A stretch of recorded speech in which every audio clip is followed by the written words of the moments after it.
So what I am going to do, since I am featuring this pattern, is I am going to offer a discount on this pattern in my Ravelry store, and I'm thinking about doing a knit along because I would really love to knit this up in some other colors. This uses Knit Picks Paragon, which is a sport weight yarn, and it has some very bright, bold colors. I would like to work this up, I think, in some pastels, some pinks and cream, maybe an ecru. That's what I'm thinking anyway. I don't know. I might have to go through my stash and see what I have to work with, because my budget probably wouldn't allow for me to buy all of these colors in beautiful indie dyed skeins. Not right now. So this is a 4-color shawl, and I am trying to remember if it required a second. I think it might have required a little bit of a second skein for the red section, which is the main color, mostly because of all these ruffles. And I will tell you that working the ruffled edging is a lot of stitches. It goes all the way around, all 3 sides of the shawl. So I mean, I don't want to scare anybody away from making my pattern, but it is, just be forewarned, it is a lot of stitches, and it's a great thing to work on while you're watching movies with the family, or once you get going, once you get all those stitches picked up. It's pretty basic. It makes sense. You don't have to think about it a whole lot, but it's a lot of stitches. So I did have one customer who asked me for recommendations of an alternate edging that wouldn't be quite so much to knit, because she was working on this shawl for her daughter's wedding. She wanted to wear it for the wedding, and she was running out of time. And she was so sweet. She sent me pictures from the wedding, and she had worked a different edging, and then after the wedding was over, she ripped it out and she went back and did the bell ruffles. So that was really sweet. I love it when I actually get to communicate with people over a pattern like that. It was a lot of fun. Okay, so the last thing I have to talk about is Bravewood Beanery. And Bravewood Beanery is my alter ego when I am not knitting or editing videos. I am roasting coffee. I don't have any coffee with me to show off right now, but it's. I just wanted to tell you all that Bravewood Beanery has been also just taking off like crazy lately and keeping me quite busy. So Joy's back here behind the camera with her video camera. I think I'm going to make an appearance on her vlog. You've made an appearance on the Hello, vlog. Joy. Hello. Hello. All right, so anyway, Bravewood Beanery is something that I started up about 4 years ago, almost 5 years ago, 4.5 years ago. I decided I was going to learn how to roast coffee. And I started out with a popcorn popper, just a cheap, I think I bought it on Amazon for $10, air popcorn popper, and my first roast was just as black as night and super oily, and I posted a picture of it in a group on Facebook for home coffee roasters, and I said, "Did I burn my coffee? What did I do?" And they were like, "Wow, look at those oily beans." Yes, I burned that first batch of coffee. However, I drank it anyway, and it was really good. And I could not believe the difference between, like, even the good whole bean coffee that we buy from Costco. The burned fresh coffee was even better than that. So I started doing some more research and looking into modifications to my air popper so that I could extend my roast, slow it down a little bit, maybe have a chance to roast some beans without burning them. So Eric, my husband, did some modifications for me, and we added separate controllers for the heating element for the fan, and my coffee roasting improved immensely. And then we burned out the fan motor because when you mod coffee poppers, they don't like it a whole lot. And we probably weren't using exactly the right equipment. So anyway, I got another popcorn popper, and somebody actually in that Facebook group sent me one, just sent it to me because I was like, oh no, my coffee popper broke. What am I going to do? And he was like, oh, I've got an extra one. I'll just ship it to you, which was super, super sweet. And I appreciated it immensely. However, while I was waiting for that popcorn popper to arrive, I happened to be in a local store and I saw a stovetop popcorn popper by a company. Well, is it the company name or is it just the product name? The product is called a Whirly Pop. And I thought, you know what? I could probably roast coffee on that. I know other people do. So I started experimenting with the Whirly Pop. And it's a really lightweight aluminum roaster. And in order to protect the bottom, I was just really concerned that it was going to wear out quickly. I put it on a cast iron pan. So I roast my coffee in a Whirly Pop on a cast iron pan. And it took quite a while to adjust from the air popper to the Whirly Pop. It's a different technique. It has completely different results, but oh my gosh, so much better than I was ever getting with the air popper. I have a whole lot more control over it. I added a thermometer to it so that I can see what's going on in my roasting chamber. And I've discovered that I can comfortably roast a pound of coffee at a time, starting with a pound. And then as it roasts, of course, you roast out a lot of moisture, and so the beans lose weight and they expand. If I go over a pound, the gears don't like to turn correctly, so I try to stick to a pound in my Whirly Pop. So yeah, now you know all of Braidwood Beanery's secrets. I roast coffee with a popcorn popper on my stove. But I can only do a pound at a time. So it really limits my productivity. And since my sales have increased lately, we have registered a business name. We're starting to jump through all the hoops to actually make this an established legal business. It's very exciting. But I'm very limited as to the amount of coffee that I can roast in a day because I have to stand there hand turning the Whirly Pop the whole time I'm roasting coffee. And, I can do 6 hours of roasting before I'm completely exhausted. That's a lot of roasting for not a whole lot of coffee if you're only working with a pound at a time. So we are looking at options for either building a bigger roaster or buying a commercial roaster.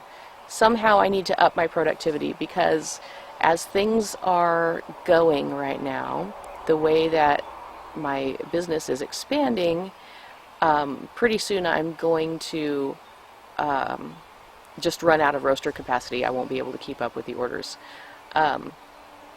It would be really nice to be able to spend thousands of dollars on equipment in order to boost my productivity, but I have to have enough revenue built up to pay for this roaster. So it's kind of like I'm doing great business. I could do more if I had a bigger roaster, but I'm not doing enough business yet to pay for the bigger roaster. So that's where we're at. Hopefully, though, soon we'll be able to get a bigger roaster set up. We are actually in the process. It's been a long, drawn-out, slow process of moving over to my parents-in-law's place. They are moving into town. We are going to be moving onto the ranch. And there is a shop there next to the house that is going to turn into Braidwood Beanery. So that will be cool.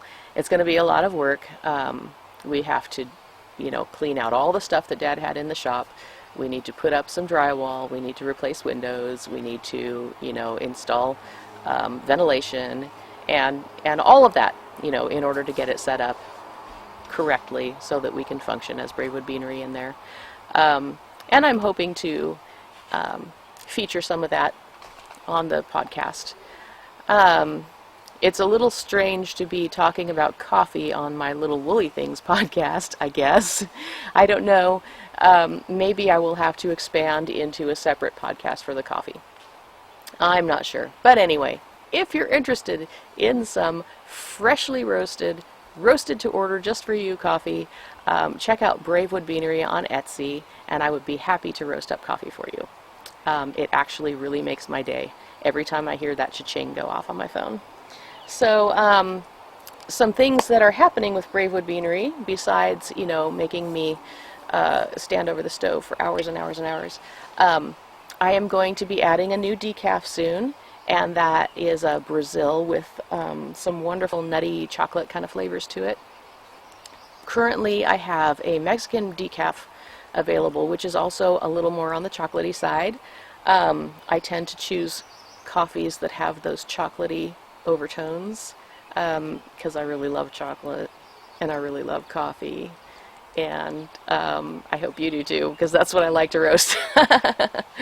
But I also do have some wonderful African coffees that have some fruity flavors to them, a little bit of acidity. I have a really mellow Colombian coffee. I have some great Sumatra. That one is one of my fan favorites. Lots of people order the Sumatra from me. I have a blend called Byron's Blend that is a Guatemala and a Mexican mixed together. It's just a really good basic, like, I just want coffee, you know what I mean? I also have coffee clubs. It's a 3-month coffee subscription, so you purchase the subscription, and then for the next 3 months I ship you either a 2-ounce sample size or a 12-ounce full bag of the coffee that has, how do I describe it? I have a decent description of it in my Etsy shop, and it is getting warm out here. Anyway, as the coffee crops ripen and are harvested and shipped out, those happen periodically throughout the year, from region to region, which is really handy for those of us who love coffee. There's always something somewhere in the world that is ready to harvest. So the most recent harvest is what I offer in the coffee subscription. So you might, if you purchased a subscription this month, you would get an Ethiopian coffee, and then the next month you would get maybe a Kenyan, and the month after that, the next crop that's available. And if you started your subscription in January, you would get something completely different. You might get a Colombian and a Peru and maybe a Guatemala or something.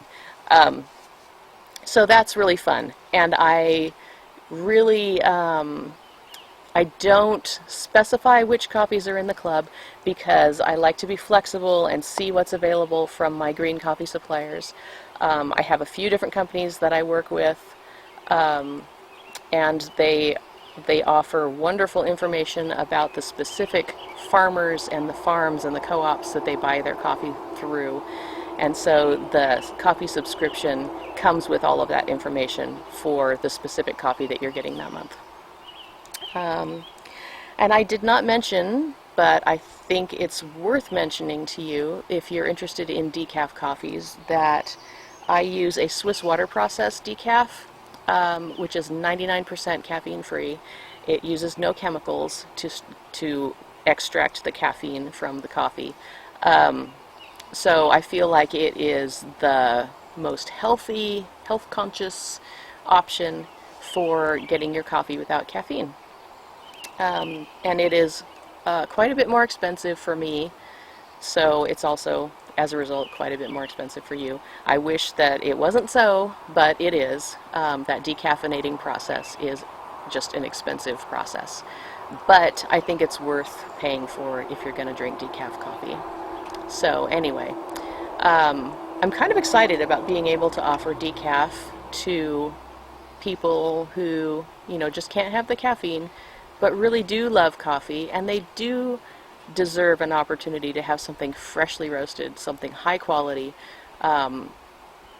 Just an excellent coffee, even without the caffeine. So that's why I offer that.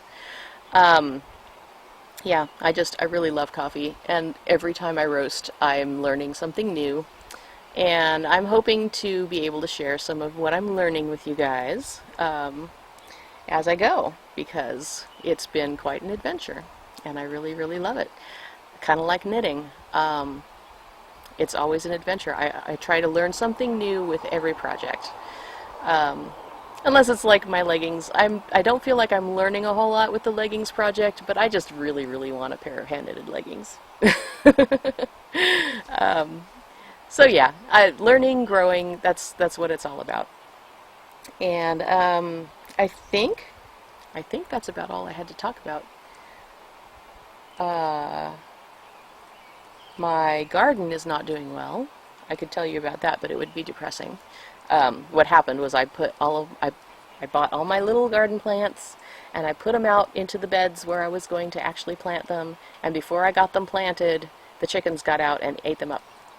And that was sad. And I'm looking at it right now, thinking, oh, my plants. They're gone. But they didn't get to the rhubarb. So I got lots of rhubarb.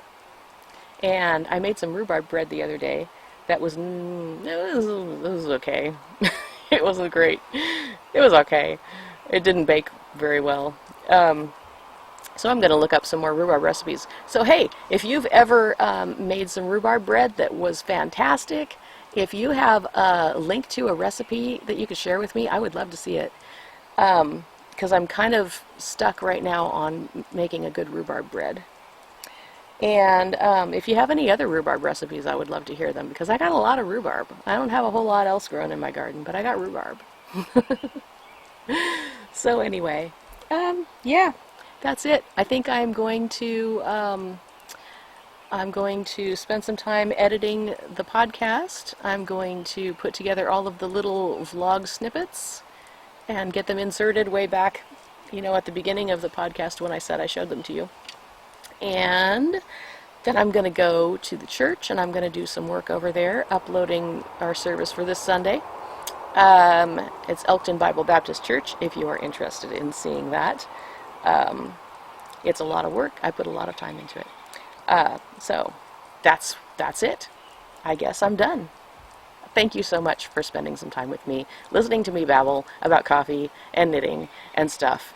And, listening to my dogs bark and my chickens cackle. I am appreciating the sunshine out here today. It's wonderful. So anyway, I will talk to you later. I don't have a specific date when I will be podcasting again, because life is crazy. But yeah, if you hit the subscribe button down there and the little notification bell, then whenever I finally get around to podcasting again, YouTube will let you know. So I hope you choose to do that, and I am looking forward to seeing you again and spending some more time with you and showing off my leggings. Bye.